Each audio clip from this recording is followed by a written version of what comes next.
Alrighty. Welcome in, everyone. Thank you for joining us on Wednesday workshop. My name's Hannah. I'll be leading today's call. It doesn't look like we have any questions in the Q&A just yet. We can talk about a number of different things today. We can talk about the scale plan. We can talk about smart blocks. We can talk about, I think there's been some updates to open to close. So we could probably take a look at the changelog first. Once you've logged into your open to close account, we can head over to this little person icon here up at the top, and then we'll see changelog. I'll go ahead and pause on this screen for a minute. Anytime we make any updates to open to close, let's say you guys find a bug and you send it to us, we'll post those updates in the changelog as soon as we can. Sometimes the fixes get pushed out sooner than later. And then, we come here and we'll post to the changelog the updates that we've made with it. So I'm going to go ahead and click on changelog. Here you're going to see that we had a couple updates on February 15th. We've got some property triggers that needed to get updated. I think that this had to do with like certain fields were not showing up or values were not showing up for our conditions. So if you were running into that issue, that's been corrected. I found this issue with secondary intake forms. This was kind of crazy. There was something going on where like you couldn't add on additional, like you couldn't select clients, like you couldn't select contacts on that page. It's now been corrected. Fantastic. We don't have to worry about that anymore. Looks like there were some issues with downloading the one sheet, but now it's been fixed. Outbound. Ooh, an isolated issue, but that's been fixed as well. And then team deletion. I know that whenever we make a shift in our team, a couple things happen. And I kind of want to touch on that really quickly, just in case. If you guys are ever in a situation where maybe a team member is no longer with you guys, or they are they're on leave or something to that degree, and you're saying, I don't want them to have access to my open to close account anymore, but I don't know how to delete them, or I'm having difficulty deleting them. That day, the day that you know that you're going to need to part ways with this person, I want you to head over to your gear icon, organization users. I want you to locate that user. As long as they are a user, okay, and they have these permissions buttons, we're going to be able to do this tool. If they're not a user, then we might run into something a little different. But if they're not, if they're someone who's the owner of the account, that's a little different. But if they are a user like this, we're going to click on permissions and we're going to go down the line selecting none. What this is going to do is it's going to prevent them from being able to do anything to your guys' account. I'm not saying that everyone would, or people that you part way with might do would do something, but it's always a good rule of thumb to make sure that they don't have permission to do anything to your account if you're planning on parting ways with them. And this is the fastest way to do it. If you can't remove them from your open and close account right away, go ahead and come through here and remove all of their permissions. That way, when they log in, they don't have permissions to go into the back end and make any alterations, and they can't change anything on the properties that you guys are on.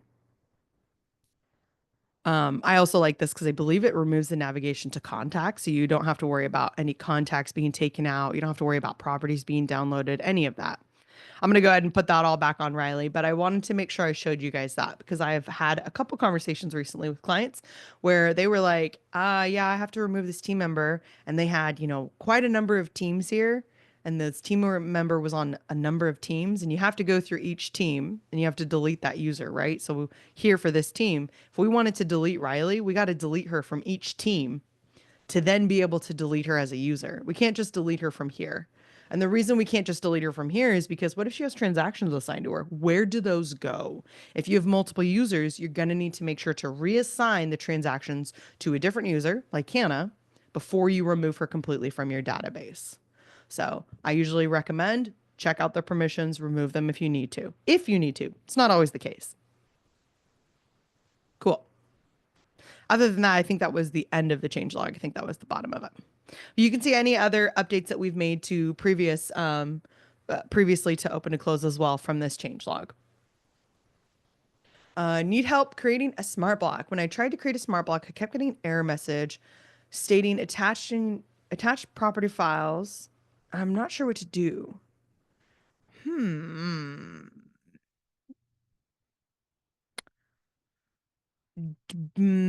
How can we tackle this? So the thing that's unique about smart blocks, right, is that technically, I mean, I could try to recreate the issue in my account, but it'd probably be easier if I logged into yours to review the issue that you might be having with your smart blocks. The smart blocks, the issues, they're kind of like a toss up. Like it really depends on what it is that you're trying to do with it.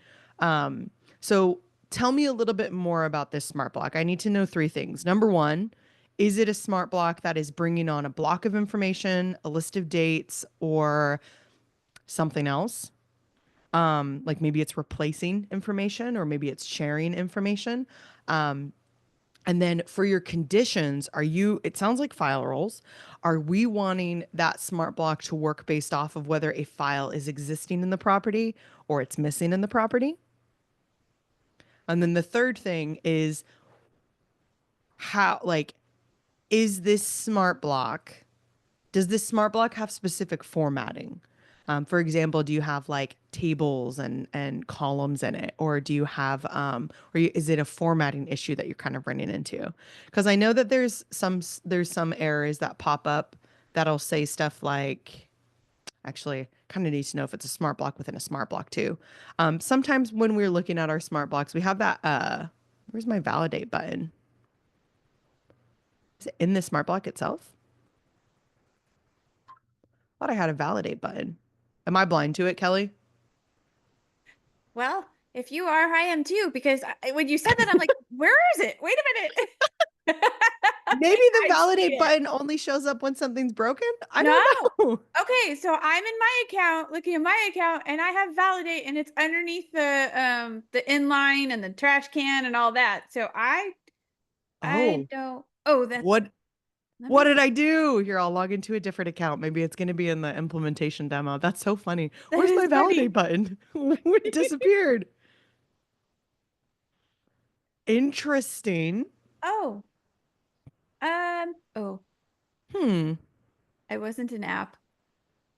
Oh, here's an example. This one's broken. There we go. This is an example of a broken button. I think it's mad. It always gets mad at the contact loops. I'm not gonna lie. Contact loops are a little they're very specific in how they need to be set up. Sometimes they have issues with how they need to be set up or how they look. So, for example, this one it's really grumpy at. You can see here that it's giving an example of what that contact loop should look like. I could technically go through and like just copy this and paste it in and do exactly that, but I'll probably fix it in a different way.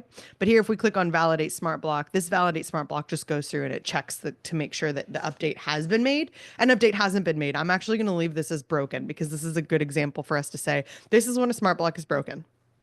It will literally say, hey, there's an error with the formatting. For this one, it's saying contact loops. This is how you fix it. Here's an example of how to fix it. And this is an example how to fix it as well. Um, so I kind of need to know if you want to, I'm trying to think if you want to send screenshots to support and I could pull it up and try to do that. Otherwise, Ben, you could always schedule a call with me and we could take a look at your smart blocks together and see what's going on with that. Um, the only reason I don't impersonate your guys' accounts, no worries. The only reason I don't impersonate your guys' accounts on this call is because this gets uploaded to YouTube. And I'm okay with YouTube seeing all of this data for me. This is just test data. But I don't want to log into your guys' live accounts and have it that your live accounts are uploaded. You know, if you have your property history on here, we're going to see live actual, addresses. Same thing with contact history. We'd be seeing their information. If you guys ever do want something like that where we open it up, I'm going to want two things from you. Number one, you're going to remove all your widgets.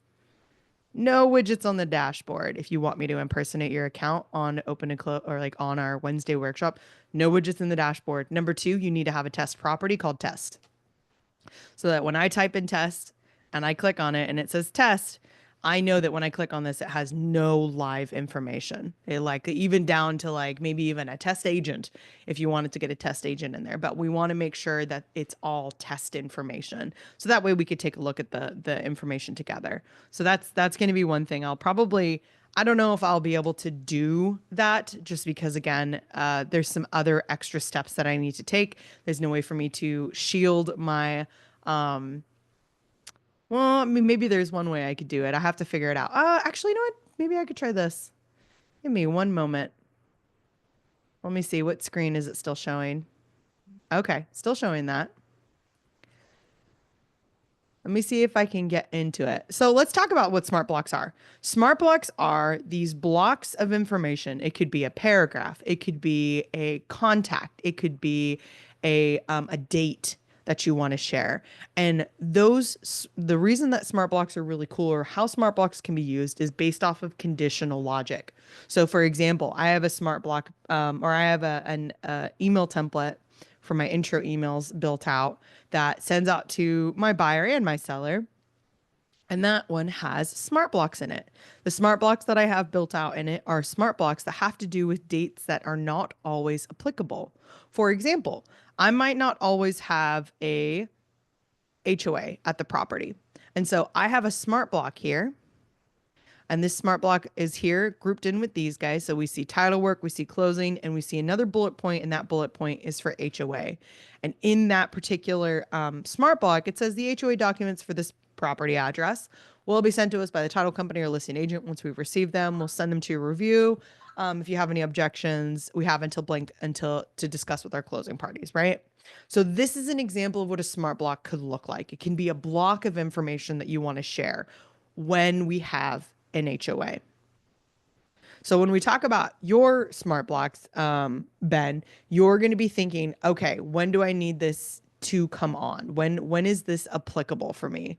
And let me see if I can get into your account because maybe I can pull it up and I can see exactly which smart block you're referring to.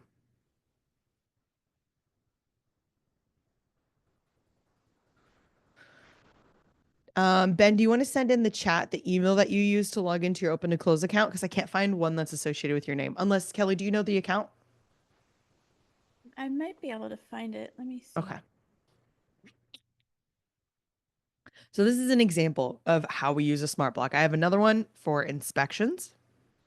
And once again, if inspections are applicable, that's when we're going to see that inspection information come on.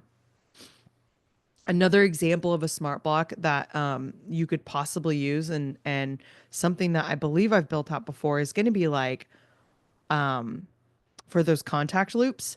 So if I wanted to share, let's go to intro email to closing parties. Does it have my smart block on it? Beautiful, it does. Here's my intro email to my closing parties, okay? So this one has a couple smart blocks in here as well. These smart blocks here, smart block listing agent, seller, buyer agent, buyer, escrow, lender, okay? If I highlight seller, and we click on SB, all I'm doing is previewing what that smart block looks like. What this does is this brings on a contact loop for that seller information. How does a contact loop work? A contact loop is going to go through and it's going to list out the seller's information in these blocks. So if I have two sellers, me and Kelly are selling a house together, it's going to say Hannah Hoxie with my email, my phone number, and my address. And then below that, it'll say Kelly Holden, her email, her phone number, and her address underneath that. That's how a smart block contact loop works. Cool. Thank you for sending that over. I'll pull it open and I'll see if we can share screen and show what the smart block is. Otherwise, I might have to do it on a separate screen and do some triaging and then show you what I did in my account.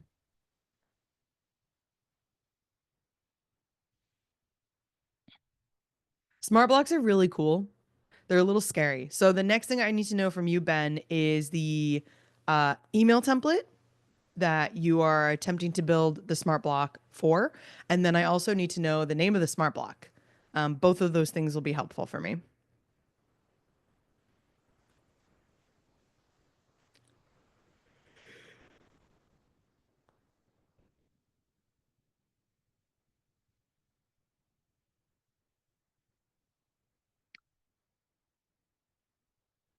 Let me see.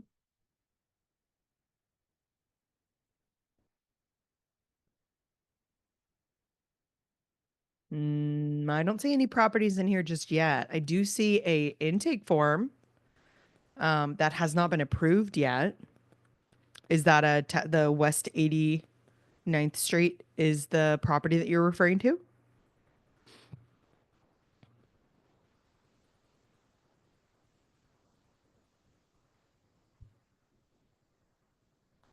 If I have your permission to show your account, and this is truly the only property that's in here, I can pull it onto the main screen and you can kind of direct me from there. I can also unmute you if you wanted to talk out loud instead of having to type to us in the Q&A.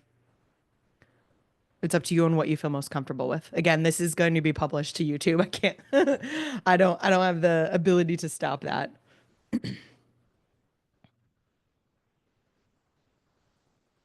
Because we can always pivot just in case we want to have an off-call conversation about it. We can schedule something and go through it, and then I can rebuild it out and within open to close within my account. I mean,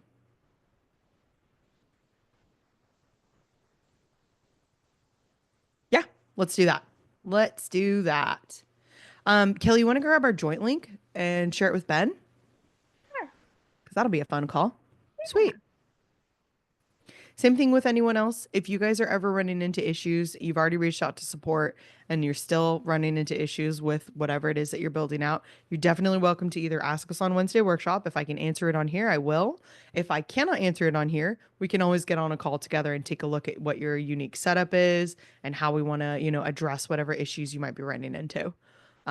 Smart blocks are a little interesting and they're very unique to each person on how we set them up and how we triage them because, here I'm sharing this list of information, but you could be doing something completely different. There are a couple ways that smart blocks work. We have ones that are going to be, this one, for example, these are like our bullet points that we're sharing. It's going to be on its own line. It's a big, nice paragraph. But we also have smart blocks that are called inline smart blocks. For example, this is an inline smart block. All it says is no conditions. An inline smart block versus the other smart blocks is going to be determined based off of that purple switch here. Inline just basically means that we want it to continue in the same line of text as the sentence. Okay. So if there were conditions for that one, right?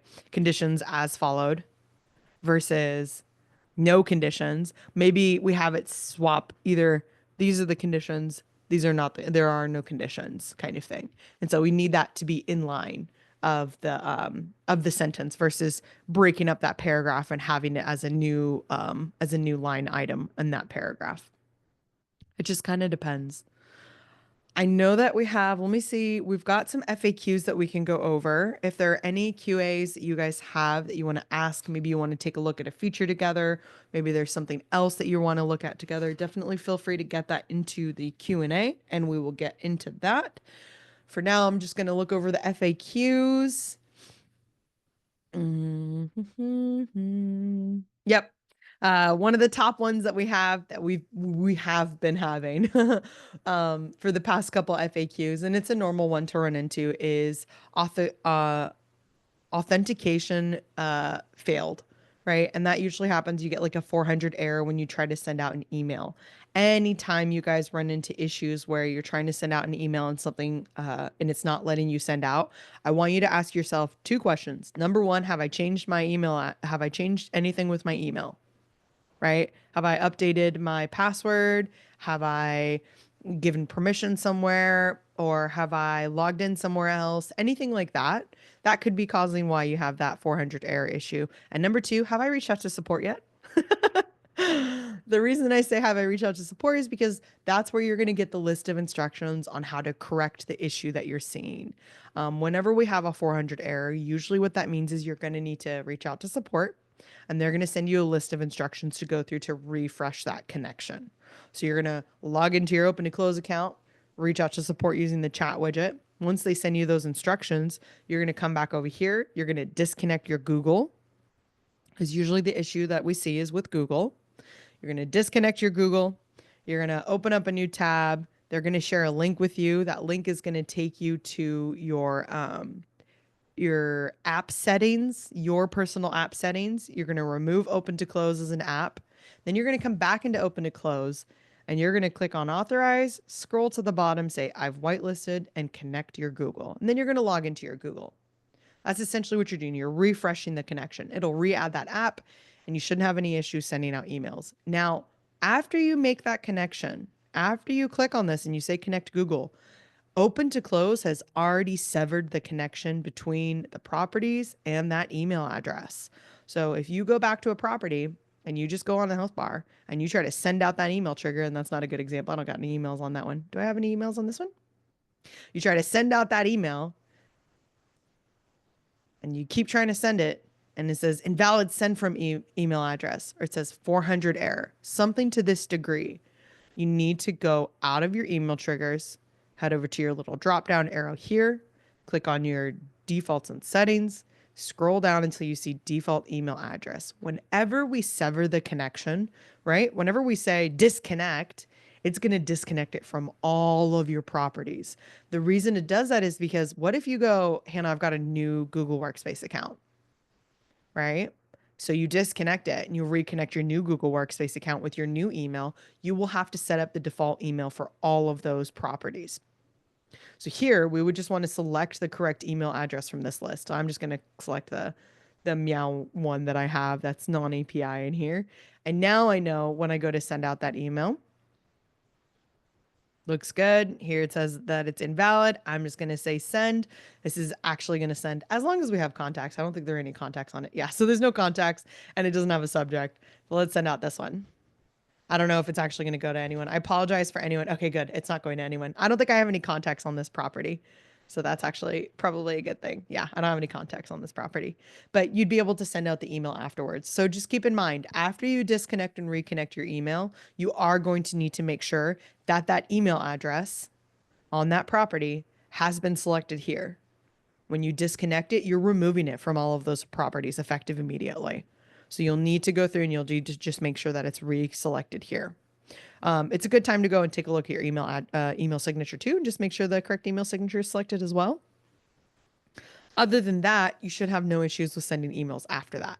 Give it some time too. I noticed that a lot of people will go to it immediately. They'll send it out and they'll say it says 400 error, right? You know how I just clicked on this one and it said invalid send from email address, and now it's saying, enter recipients. When it said invalid send from email address, don't expect the system to automatically know that you've selected the email address. Okay. Always try to send it out. If you know that the email is good to go, keep trying to send it out until you notice, okay, I've disconnected, I've reconnected my Google. I've set the property email address and I've attempted to send my email out multiple times and it's still not sending out. That's when we know, okay, we might have a different issue. We might need to chat with support. Cool. Take a look at our next one. Ah, an intake form has been approved, but I don't see it in my properties. So this was actually what was happening, or what I was seeing with Ben's account. If you guys are brand new with open to close, or you haven't really gotten any properties just yet, and you're like, I have a property in there, Hannah, and I come over here and I don't see any properties here. Typically what that means is you might have submitted an intake form, but it's not quite yet a property yet. Intake forms, when they're initially submitted, they do not become properties automatically. Okay. We have to go to that intake form, that submission. Maybe there's additional fields that you need to fill out. I'm going to go ahead and just close out of that. And I'm going to say approve intake form. And then we can approve the intake form. Sometimes there's additional questions that get asked. I'm going to go ahead and break my stuff so that you can see what those questions are. I don't think I can unselect this here. So my default send from address is automatically like selected. So it's not going to give me the error that I'm looking for.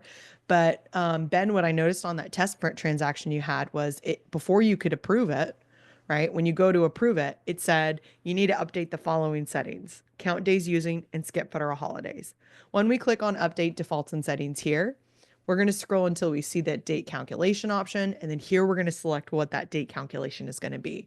You will need to set this up for every single transaction. You're either going to do it here every single time an intake form is submitted to you before you approve it, or you can have these settings set up in your intake form.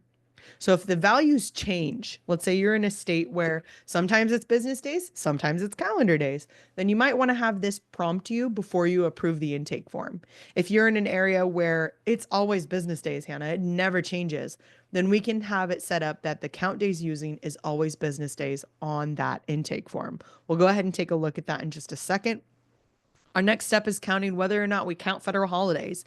The reason that these values need to have stuff with them is because they configure your property dates and your task dates. This is going to be for those tasks and those property dates that do not have this setting set up with them. Think of this as like a trickle down, okay? So if you have your, and I'm just going to go ahead and close out of that and we'll click on a date. If you have, actually, let's go to, it's probably not going to show me on this property. Let's go to a different property. Taylor Road. Okay, here we go. Yeah, here we go. Okay. So if you have an earnest money, okay, if you have a property, I'm sorry, if you have a date template that gets applied, it's going to follow the rules from here, date template. So it's going to go based off of business days because that's what was set on the date template. And it's going to go off of whether or not we're skipping it. So here, this is NA. We're not counting the federal holidays. If NA, the property default uses count federal holidays. So if you're not setting it on that date template, it's going to go based off of whatever's the default on the property. The property says that we're counting the federal holidays. So for this particular date, it's going to jump to the 12th instead of the 11th if there was a holiday, right? Or it's going to count that federal holiday as an actual date versus skipping it and saying we need to extend it one date out further. This is something that I wanted to show you guys so that you kind of know why we need to have those default settings set up. But that's what that looks like. So how do I set it on my intake form? How do I make sure that I don't have to worry about that prompt ever again whenever I submit a new intake form? We're going to exit out of our property. We're going to click on our 3-line and go down to our hammer icon into templates. We're going to go down to intake form templates and we're going to edit our intake form. So I'm just clicking on my buyer side. Once I edit it, I'm going to go down to settings. Once I'm in settings, you'll notice that we've got our time zone here. Now here's our date calculation. So I'm saying business days by default and skip federal holidays. I'm saying count federal holidays. I can also set up what I want to do with my weekend roll and federal holiday roll. Keep in mind, if we say roll back, it's going to be roll back for both. We can't have roll back and roll forward. It's either going to be rolling forward or rolling backwards. And the reason is we don't want you to get stuck in a loop. You say that it's going to roll forward for the weekend, but it needs to roll back for the holiday and Monday's a holiday. Where does it go? Does it go to Tuesday, but you said you wanted it to roll back? So does it go to Friday, but you said you wanted to roll forward? So we keep it as either or. You're either rolling forward and you're going to that Tuesday, or you're rolling backwards and you're going to that Friday. The other part of this is that we also have our defaults details tab. What does this mean? These are going to be our fields, our field groups. So you might be in the same situation as me where I have some field groups with different values in them. I want it to be that every time I submit my buyer's transaction, I want to see the transaction details.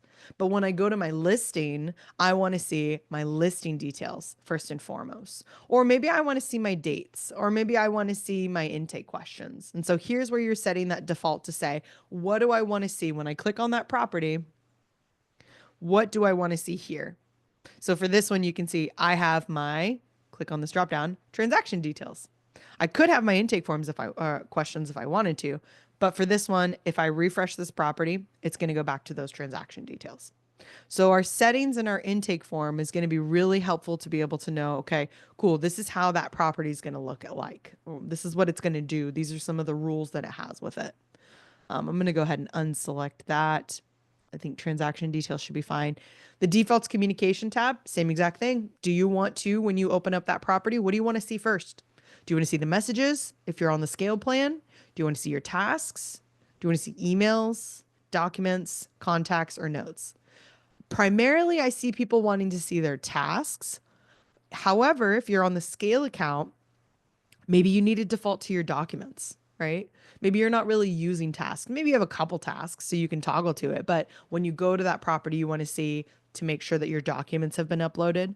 So you're going to say, I want to see my documents first when I open up that property. And then I'll toggle my tasks if I need it. Because when we're on that scale plan and we're using our form conditions, we're going to be using, we could be using files as form conditions. So having it set to the documents might make the most sense for us. But primarily Grow Pro, I see you guys sticking with tasks. It makes sense. You want to see what you need to get done on that property first and foremost. Cool. Now, the question for this FAQ, since I went on a bit of a tangent, was why isn't it showing it up in the property table? Well, until it gets approved, it's not a property. This is in this cool limbo place where it is and it is not a property. And the nice part about it, let me see if this is assigned to anyone. Okay, let's assign this to an agent because I know I have agents on here, right? We do. We'll assign it to Justin. So 1231 North Avenue, Colorado Springs, Colorado. Okay. We've assigned it to Justin. It's not approved yet. So it's still in this kind of weird limbo. I'm going to head over to my organization and users. I'm going to go to my agents and I'm going to impersonate Justin. If you guys have agents who are using this agent portal, and it might be something that they start to adopt a bit more just because they are going, we're going through and we're making a lot of revamps to that mobile app. It's going to have a lot more functionality for agents, for you guys. Honestly, for anyone who needs to log in to open a close. If we go over to intake forms, we go to pending submissions. Oh, okay, so it's not going to show up here. I believe, actually, why didn't it show up there? Kelly, do you know if this will only show up? Oh, you know what? It was already a property, wasn't it? Whenever we look at our agent portal roles, if we have not approved that property yet, which I think I went onto a property that was already approved, we'll see any of their pending properties here. So they'll see whether or not it's been approved yet, whether it's been converted into that true property just yet. Those show up here underneath pending intake form submissions.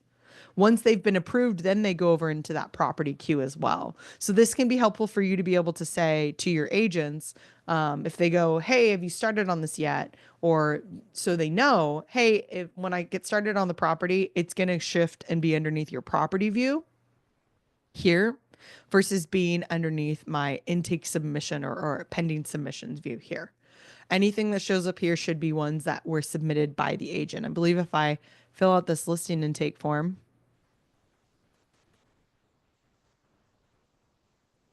and we'll fill it out really quickly. We'll say vacant. No, no. I'm just going to say no to everything so that we can get through this really quick.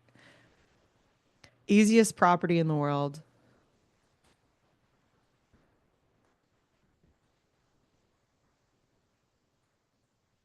Mm,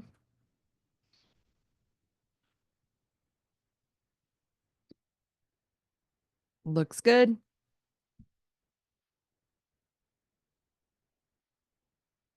I'll email over the document shortly. Submit. All right, cool. So this one's submitted. We go back over into open and close and we go to pending submissions. Ta-da! Here's that intake form. So see how it shows us and then it shows that property email address. So the reason that we have it in that kind of middle area is because I just went through and I answered a bunch of no's, right? So this has been submitted. If we go back and we log into our open to close account, it's not a property yet. It's still in that submission phase. And I head over to my fire icon to submitted. Here's that Pioneer Avenue. We can scroll to the side and we can see it was just submitted today. If I click on this guy, here now I'm selecting, okay, well, I have to choose the client. Let me say it's Emily. I'm going to enter in my seller concessions. I'm going to enter in the listing expiration date, which is going to be for next month. And I'm going to enter in the sign installation date, which needs to happen in a week. Cool. I've updated those. Now I have the opportunity, before I approve it, to update certain things on this particular property. If I'm looking at this and I go, okay, I've compared it to the documents. Let's say I've compared it to the document that they emailed over, and we are doing a staging. So I don't know why they said that. We're doing a standard staging for this property. Let me update that before I approve it. I'm going to go to my intake questions. Actually, there is an HOA, so I'm going to update that. What I'm doing here when I approve these things or when I update these things is that these fields that I'm updating might have something to do with the triggers that I have on the property. So there are 5 triggers that I'm going to process. Now that I've made some updates to the fields, I'm going to go ahead and say approve the intake form. Looks like I need to update my signature. I'm going to go ahead and click on update signature. For this case, the reason I have it say update signatures because I select my signature every single time. For this one, we're going to do work signature. Looks like it's mad about a field. Let's go ahead and select edit. Oh, it didn't select. Oh, that's interesting. It didn't have that. Oh, I didn't click on update. There we go. Let's click on approve intake form. So now if I approve this intake form, now it becomes a property. But I had the opportunity to update some fields, update some values before approving it. Because maybe when I say, yes, there is standard staging, I need certain dates to get added on here. And those are not going to come on until I say, yes, there is a standard staging. So now I'll say approve submission. For my agent, it's going to swap and it's going to take it from that pending submission to now it's been approved and it's a property.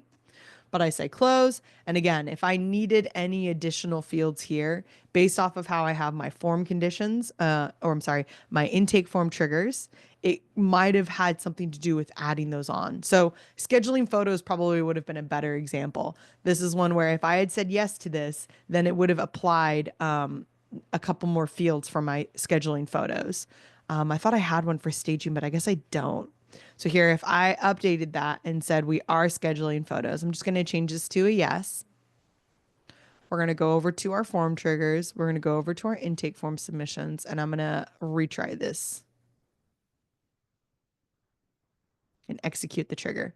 So now that we've updated that, let's say we did know, oh, yeah, actually, we do need to schedule photos. I'm going to say yes now. Now it added on that photography date for me, and it also added on another field, but I'm not sure. Oh, what photo types would we like to do? And here now I can select, oh, well, we need a standard photo package. We want twilight and we want drone.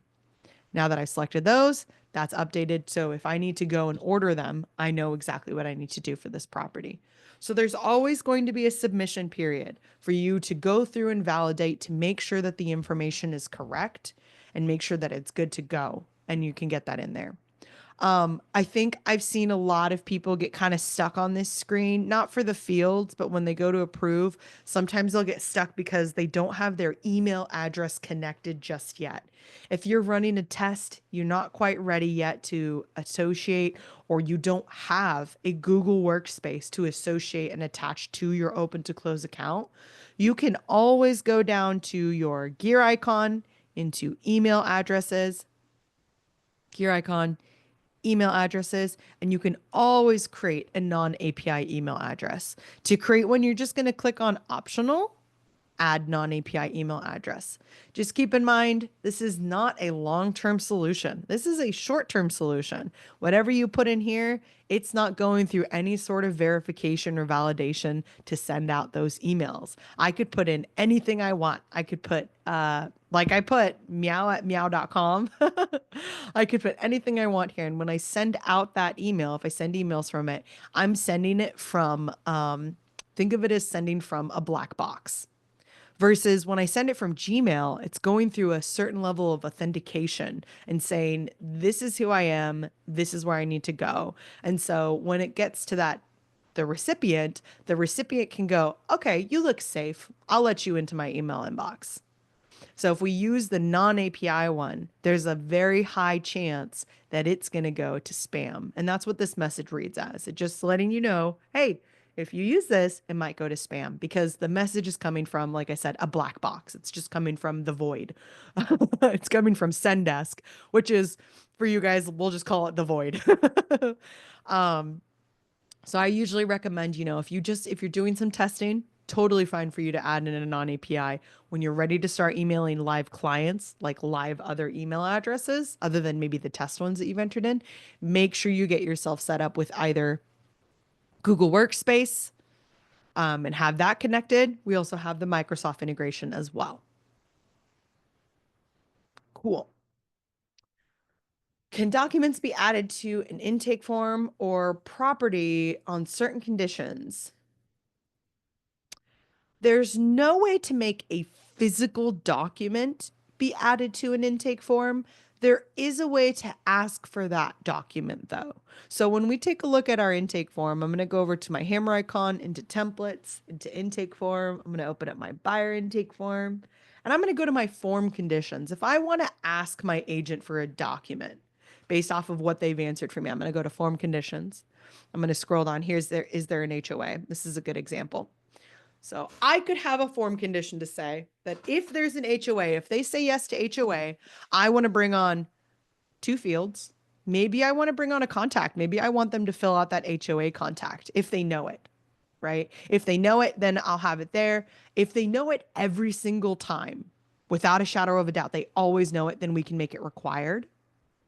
If they do not know it, sometimes they know it, sometimes they don't, then don't make it required. We don't want to halt them from being able to submit that intake form because they don't have that contact information. And we don't want them entering in fake contact information because that's just going to make your guys' lives a lot harder because you're going to think that the HOA is there, the contact's there, but you don't actually have it. So we always want to only require if they have the values. But below that, we have a dynamic document uploader. This will allow you to say, if there's an HOA, then I need that HOA addendum. And so we're saying, hey, can you send over that document? It's really a toss up on how you guys manage your documents and whether or not you want to ask for your documents on your intake form. I usually like to take a look at, well, what other tools are you using? If you're using Dotloop, for example, I would say you probably don't need to ask for your documents on your intake form. But when do those documents get added to Dotloop? If you're like, Hannah, the documents are in Dotloop first. We get our buyer agreement signed in there, we get the contract signed in there, and then once they're done, once that's like solid, then we come and we enter in the transaction into open to close. Fantastic. You don't need to ask for documents on your intake form. Wait until after that intake form has been submitted, then use the integration to bring the documents from Dotloop into open to close. Let's say you say, Hannah, the documents usually get emailed over to me. This is a very common one too. My agents just email over the documents to me. You don't need to require documents on your intake form. You can just forward that over to the property address once you have that intake form or that property submitted to open to close. You'll have that property email address. You can forward it over, or you can use the inbox tool to take those attachments from the inbox within open to close to then put it over onto that property. So the idea behind this guy right here is really about dynamically uploading it. I think I see a lot of people using this if they're like a TC company and they have a wide range of different agents using their tools, depending on how they get those documents from their agents, whether it's through email or something like that. They might have them do something like this where they have to upload it here. Now, the other part with this is how much work do we want those agents to do? If the contract is a full package, it's a fully executed package of documents that has all the addendums already in it, do we want the agent to have to go through and split them up for you and then upload them into the placeholders, right? Because when we ask for documents like this, we're saying, I want you to upload the contract, because that's always required if we're asking for documents. And then separately, I want you to upload that addendum. If it's a separate document every single time, fantastic, ask for it. But if you say, well, the HOA addendum is typically included in the package of contract documents, then we might not want to ask for this document here because then we're asking the agent to have to split it to then upload it to the placeholder, where it might be easier for you guys to do that using the tools within open and close, right? So we're just thinking about efficiency. We have to think about, how do I want to process my documents? Do I want to put it on my agent to split them up to then upload them to the intake form for me to then review them to make sure that they're split up correctly? Or do I just want them to send or upload the entire contract package? And then that way I can just kind of go through and do my splits myself. That's obviously, again, if we're using documents here. If you're using integrations, if there might be a better tool, there might be a different way that we would want to utilize it. So to answer the question, we cannot have physical documents automatically be added to open to close. They will always need to be uploaded to open to close, especially specifically to placeholders on a property. Okay. There's no way around that. We can't ever have it that this property is going to automatically have physical documents uploaded to placeholders. It doesn't work like that. We're going to want to upload those documents to the placeholders here. There's always going to be uploading it. Nothing comes on, no physical documents will come on automatically. We do have that file storage that you could use. This file storage is typically, it's used for like if you need to share like, oh, what was that one that we saw recently, Kelly? Utilities? I want to say it was utilities. Yeah, Oh, utilities, or I've said anything that's a brochure. Uh, like a fire disclosure brochure, yeah, right? in California we have an earthquake one and a combined hazard. We actually have like four. But yeah, anything like that that's just a, a blank one or doesn't go with the transaction. Yeah, it doesn't Doesn't need change. signatures on it. It's like Yeah. an info sheet, basically. Yes. Perfect. So that's where you could utilize this. But when we set this up and we say we want it to go out on our emails, it does not put it in our placeholders. It's just associated with that one email. It doesn't put itself here. It's only associated with that one email that you're sending out to the client about earthquake, or utilities or whatever it is that you might need on that particular file. So keep that in mind with that. I don't know if there'll ever be a change for that. I think that that's something that we could probably bring up, but when and why would you need those documents uploaded to open and close? I know we've got that DocuSign integration, and that could ask for signatures. You could put in different dates, that kind of cool stuff. So maybe it does make sense. But what I would want from you guys, if you ever in that position where you're like, I would love to be able to do some actual physical document management, like every single time they come on, maybe I've got a different document template that has the physical files in the placeholder. Give us the use case for it. Why would we need that? Why would you be doing any of your document management to that degree for signatures, filling it out within open to close? We don't have the same kind of functionality. Even if you're using that DocuSign integration, you still have to go to DocuSign to say this is where the fields belong. This is where the signatures belong. You still are prompted to go into DocuSign to set that up. We don't have those tools. We don't have an e-signing tool with an open and close. I'll say yet because I'm not sure if that's on our roadmap. And I don't want to close that door entirely. Not saying that it's going to happen this year, but I don't want to shut the door. I don't want to slam the door shut. Cool. Why are my buyer and lender roles showing twice in my intake form? So this can happen for a number of reasons. This is the first thing that I would check. You're going to go to your intake form. You're going to open up that intake form. You're going to go over to contacts. You're going to see, what are you asking here? So I'm asking for the buyer agent, and the listing agent on my buyer intake form. Perfect. Next thing you're going to do is you're going to go to your form conditions and you're going to click on condition action map. Once you click on that, you're going to scroll down and you're going to take a look at what contact roles are added dynamically. So here I've got two of them. I've got one that if there's equal to a loan, the lender comes on. I've got another one that brings on the HOA contact. Well, let's say you're like, I need the lender every single time. So I'm going to select them here. I'm going to say the lender needs to come on every single time. So now the lender is listed here. It says buyer, lender, buyer's agent, listing agent. If we do not remove that lender from our form conditions, it's going to say, well, you asked for the lender underneath the contacts tab, and you asked for the lender if there's a loan. And so there's going to be two spots where it's basically two placeholders that it's going to be asking for that lender, right? I sometimes see this happening when clients are using their intake form for both buyer side and seller side. That's typically when I see it because you'll have a rule that says, and I'll build it out so that you guys can see what I'm talking about. You'll have a rule that says if the contract client type is equal to buyer, then I want it to bring on my buyer and my buyer agent. Oh, add and my buyer agent and my buyer attorney and anyone else that might need to be with the buyer title, right? You need all these party members. If we have them here and we also have them here, there's going to be duplicates. Right? We're saying that we need it in two places. Open and close goes, okay, if you need the buyer here, this is mandatory. It's always going to come on. But you also indicated in your form conditions that if it's equal to a buyer, we need to bring on these party members as well. So keep that in mind. If you ever see duplicates and you're like, why are they here? First thing you're going to do, double check your contacts, make sure we don't have duplicates here, because if I type in lender again and I select them and I say add, I can add as many lenders as I want to this page. I can add as many as I need. I can add, same thing with buyers. I can add like 10 buyers to this particular page here if I needed to. So first you're going to double check that. If you don't see any duplicates there, you're going to go to your form conditions and you're going to click on condition action map. And you're just going to go through and you're going to go, well, if it's this, it brings on these fields, brings on this internal instruction. This one brings on fields, contact rules. So is this a duplicate or is this where it needs to be?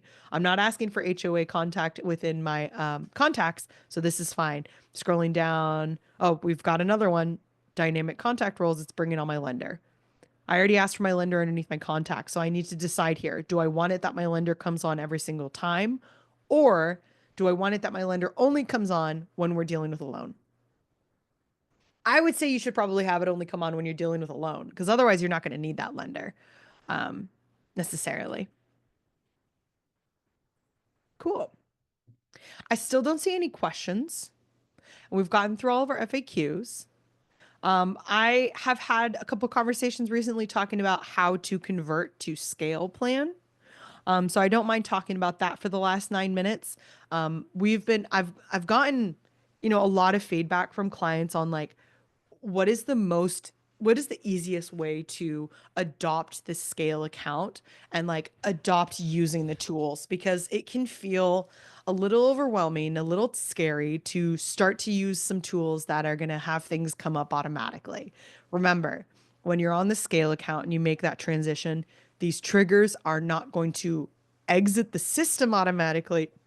They just go up to the health bar. So no emails are sending out without your review. You will always have the opportunity to review those emails before you send them out. So I don't want you to think it's as terrifying as it could be. The most terrifying part about having all of those is that when you're on the property itself, you might see this number of triggers here. You might see quite a number here of triggers, right? When you start to build these out, you might have like 54 triggers on a property. Not all of them will be in process. Some of them will be incomplete. Some of them will be inactive. Some of them will be executed, but you might see a large number here. And what I usually recommend, the only two places that you need to check is going to be in process and ready to go. If you go to in process and we click on this drop down, this is going to show you the conditions that are associated with this. So this one says it's in process. And the only time that I need this is if I say that the contract has been terminated or canceled.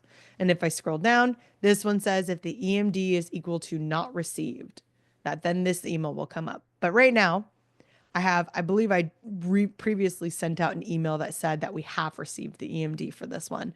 I could also update that field as well. EMD status. Oh, I don't have status on here. Let me add it. Show you guys what this proper trigger looks like. So here now we have the EMD status. I'm going to update it and I'm going to say it's not received. Once I update that, I'm going to just refresh the property by clicking on triggers again. That's one of the cool things about open and close is that you can click on any of these tabs and it's going to refresh. But if you can see, it's no longer in process and it's now ready to go. And it's ready to go because it meets the conditions. If I change this and I say we have received it, so I don't need to send out that email. That email is going to go back down to in process down here at the bottom. Okay. So anything that needs to go out, you could probably check either ready to go, in process, sometimes immediately, sometimes, not all the time. Sometimes you can check that. But for the most part, you're going to be probably taking a look at the health bar. So how do I make that conversion? What's the first step to this that I do? I recommend converting your main under contract task template. That's the first thing that I usually recommend. So you're going to go over to your hammer icon into your templates. You're going to go to task templates and you're going to locate your main buyer under contract tasks. Once you locate it, this is going to be all of these areas where we see that red lightning bolt are task triggers. We're going to be converting those to property triggers. You might find yourself having two tabs open. So I'm going to do that. This one we have for our task templates. The next one we're going to have open for our trigger templates. If you're fortunate like me and you have let me see if I have one in here that's already built out for On that note, if you're buyers. using Edge, they just came out with split screen. You can actually have both those two tabs in the same screen. You don't have to tab back and forth. Oh, Just a okay. cool thing I found out a couple days That ago. is really cool. Yeah, if you're using Edge, oh yeah, that would actually be a really cool feature. If Yeah. you have multiple, I mean, you could put them side by side. If I take this off, I could put it side by side We also have, there are some unique tools. I'm not sure if this is showing up. It's probably not.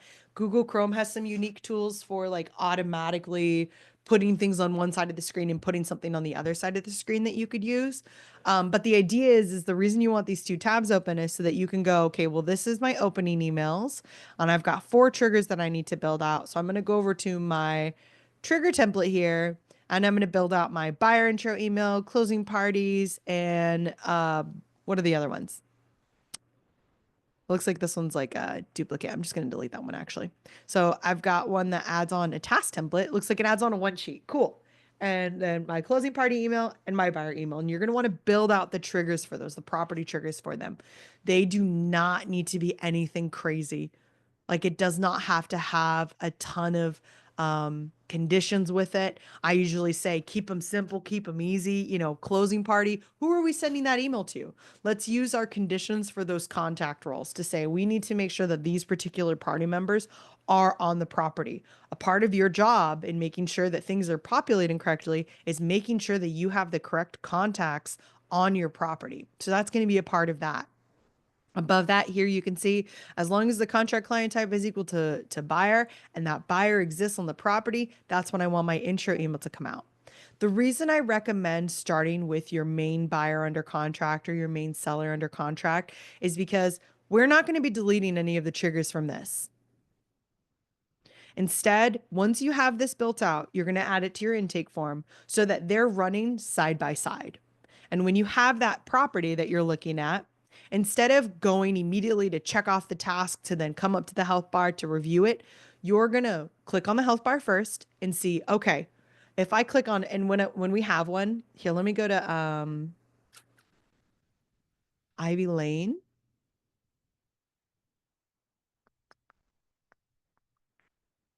Okay, here's an example. We have one that says send immediately, and we have one that says send manually if task is completed. If we click on our trigger options and we review them, my send immediately up here has conditions associated with it. This came from my triggers, okay, my property triggers. The one below it, if it says send manually if task has been completed, that came from my task triggers. So this is how you can know the difference between these two. Okay, you can see that this one came and has conditions. We need to send this out based off the conditions. This one came because I checked off a task and those triggers went up to the health bar. So the idea, what you'll do when you have that main buyer under contract property trigger template built out, is that you're going to take a look at how those triggers are coming up to your health bar and either sending off those or turning them off. There's nothing wrong with turning them off. You can turn them off. Once you turn them off, and I'll refresh this so you guys can see it's gone. I can go to inactive. And if I scroll down, here's that send documents to HOA buyers for review. And I could turn it back on if I want to. And if I go back over to queue, here's that send documents HOA for review. So the idea is that you're just going to get yourself familiar with it. Okay. You're going to see how those come up. Did they come up at the right time? Okay. Did they come up with the right conditions? Do I need to fiddle with my conditions? Once you feel comfortable with that, the next thing that I'm going to recommend is we're going to take a look at listeners. Listeners are kind of the same thing as property triggers, but they're slightly different. The listeners are going to be working specifically with adding or removing your fields dynamically. Kelly's talked about this before. Remember how we mentioned, you might want to add in an additional option into your intake questions that says yes after intake, right? If you're on the scale plan, it might be a good idea to start adding those into your fields. So if you found out that you had an HOA after the intake form was already submitted, you could have a condition to say, found out after intake, yes. And then that can add on your additional fields, your task template, or the property trigger template if you need it to. And then that will make sure that your property now has the correct things. The other thing that I like about the find out after intake submission is it's CYA. It's covering your assets. It's ensuring that the information on this property has been updated and it's the most valid, truest information that you have. If you ever need to go back to this property because someone came back and they said, well, I'm really upset because honestly, I didn't know. Maybe you get a review and the buyer says, well, I didn't know that there was going to be an HOA for this. You can come back here and look at this and say, okay, how can we tackle this problem in the future so that we don't have these kinds of reviews? It looks like we found out that the intake, there was an HOA on this property after submission. So maybe we need to do a bit more due diligence when we're showing properties to ensure that when we're talking with the buyer, they know that this property has an HOA. Right? This is opportunities for training. This is opportunities for coaching your agents as well to ensure that they are feeling good about it. It's also just good for you to know because if you ever go back and you go, why didn't my intro emails mention anything about HOA? That's so weird. Like I definitely would have said something and I know there's an HOA on this property. You come back and you see found out after intake submission. If you've already sent out your intro emails, it's not going to retroactively update them, right? Those have already been sent. So being able to have this little clause here is really helpful for you to go, oh, that's why it wasn't in my intro emails because I found out that there was an HOA after it was already submitted, which means I could have found it out at any point. I could have found it out 2 weeks into the transaction that there was an HOA. Right. So that's the idea behind this. So the next part of converting to scale plan is going to be building out your listeners so that you can have it that your fields bring on dynamically. They're added to the property dynamically. They're removed from the property dynamically. I usually recommend building out those listeners for each one of these that are associated with our intake form triggers, right? So our intake form, if we want to look at it, we're going to go to our intake form submission or approval. Either one will work. Any of these should be converted into a listener. So here we've got one. Will there be an inspection equal to yes? It adds on the field section. That should be converted to a listener. We should have it say, if there will be an inspection equal to no, it removes the field section. If it's equal to found out after intake submission, it adds it on. Okay. We could also build out another one to say yes if we'd like to. It just kind of depends. It depends on how you're getting your properties into your open to close account. We want to build it out so that it works with whatever you're using. If you guys are using external intake forms, let's say you're working with Interface, you're using Wufoo forms, you're using something like that, then you might have it built out that if it is equal to yes, then we need to bring it on because you might need that property to be dynamically updated when you have that external intake form submitted. If it's an intake form native to open to close, you are probably not going to need to build out this particular trigger that says, will there be an inspection equal to yes on that property? Because it should already be added if they said yes. You don't need to have another listener to say yes. You only need to build out the found out after intake submission. We are at time. I don't see any more questions. I know I covered a lot and I went over a lot of information right there at the end. If you're confused, I apologize. It's specifically for scale account. If you're interested in scale account, you're like, I don't know, that sounds kind of cool, right? It automatically adds things to my property that so I don't have to manually add those fields. It automatically sends my emails up to the health bar so that I don't have to, check off a task, have them go up to the top, wait for them to go to the top, review them, and then send them out. Instead, I just click on the health bar and I review them. Like that sounds a lot easier to me. If those tools sound cool to you, that's something that you want to use, reach out to us. Feel free to reach out and support. We can get on a call. We can take a look at what that looks like for your account. I also recommend that if you guys are like, we've been talking about a lot of high level tools like SmartBlocks, for example, and I kind of want to know a little bit more about it. You can also still reach out to support and see about meeting with us at optimization and taking a look at what are the different things that I can upgrade in my account to make my life easier. What are some tools that I'm not using yet, or what have I not implemented yet that I could use that would make my life a lot easier? I'm going to go through my end of call spiel. Thank you guys for joining me today. If you need to hop off, I know I am a couple minutes over. As always, if you guys are looking for help or support, you can reach out to us using the chat icon here. You can also send us an email at help@open to close, looms, or video recordings, screen capture, all that good stuff. That's very helpful for our team and for us to be able to triage to see what's going on in your system so that we can help you in the most efficient and timely way. Other than that, if you're looking for more webinars like today's webinar, you're going to go to our website, click on the Learn tab, and go to Webinars. Here you're going to see the list of webinars that we currently have. We've got our Wednesday workshop happening every single Wednesday at 12 p.m. Mountain Time. We also have a getting started video that's really great for you guys who are like, you know what, I just want to get familiar with open and close. Let me see how this kind of works. This is a great video for that. Below that, we have our on-demand webinars. These guys are going to be webinars that are used to go through and update and customize your account. You can use these if you're starting with the pre-built account. You can also use them if someone else has built out your account and you're trying to get in to get familiar with it.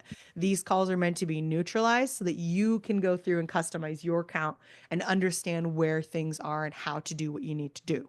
So that's one thing that I like to include for that. Other than that, I hope you guys have a wonderful rest of your Wednesday. Make sure you stand up and stretch and move your body a bit more. Drink water if you need to drink water, eat some food, take a snack, go get some daylight and some sun if you can. Stay warm if you need to stay warm, stay cool if you need to stay cool, and I will see you guys next Wednesday. Thanks for joining me.